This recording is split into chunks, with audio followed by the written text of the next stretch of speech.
BJP प्रदेश कार्यालय में सम्मान समारोह का आयोजन किया गया, जिसमें बीजेपी के सभी नवनिर्वाचित एमएलसी को सम्मानित किया गया। डिप्टी सीएम तारकिशोर प्रसाद, रेणु देवी, प्रदेश अध्यक्ष संजय जायसवाल ने सुनील चौधरी समेत सभी नवनिर्वाचित विधान पार्षदों को सम्मानित किया। इस दौरान डिप्टी सीएम तारकिशोर प्रसाद, रेणु देवी, केंद्रीय गृह राज्य मंत्री नित्यानंद राय समेत मौजूद रहे। पेट्रोलियम पदार्थों की बढ़ती कीमतों पर डिप्टी सीएम तारकिशोर प्रसाद ने कहा है कि अंतर्राष्ट्रीय स्तर पर पेट्रोलियम पदार्थों की बढ़ते घटते कीमतों के कारण ऐसी स्थिति उत्पन्न हुई है। इसके लिए केंद्र सरकार जिम्मेवार नहीं है, राज्य सरकार इस स्थिति पर नजर बनाई हुई है। वहीं उन्होंने कहा कि सरकार नहीं चाहती कि जनता पर अतिरिक्त महंगाई का बोझ पड़े। वहीं बीजेपी नवनिर्वाचित एमएलसी सुनील चौधरी ने कहा कि पंचायत प्रतिनिधियों के हित में एनडीए की सरकार काम कर रही है। पंचायती राज और पंचायत प्रतिनिधियों को और सशक्त करने के लिए मेरा सहयोग हमेशा रहेगा। एनडीए के हमारे जितने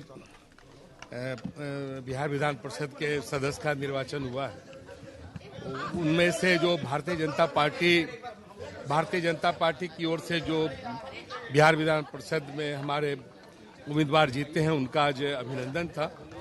और आने वाले दिनों में जो विधायी कार्य हैं, बिहार विधान परिषद के जो दायित्व हैं, उनका वो निर्वहन बेहतर ढंग से करेंगे। साथ ही साथ भारतीय जनता पार्टी और एनडीए का जो कार्यक्रम है, वो कार्यक्रम आम लोगों तक पहुंचे, ये भी उनका दायित्व होगा। उत्पाद है, उनके कीमतों का बढ़ना घटना बहुत हद तक जो वैश्विक जो उसका दर है, उस पर भी निर्भर करता है और ये घटती बढ़ती रहती है। तो उसका बहुत तुरंत ऐसा कोई समाधान नहीं है, लेकिन केंद्र सरकार या राज्य सरकार, कोई भी सरकार नहीं चाहेगी कि अपने देश के लोगों को कोई बहुत ऊंचे दर पर कोई चीजें मिले। लेकिन जो पूरे वैश्विक स्तर पर जो पेट्रोलियम उत्पाद से जुड़े देश हैं और कई चीजें हैं जो वैश्विक स्तर पर, वो सारी चीजें घटती बढ़ती रहती हैं।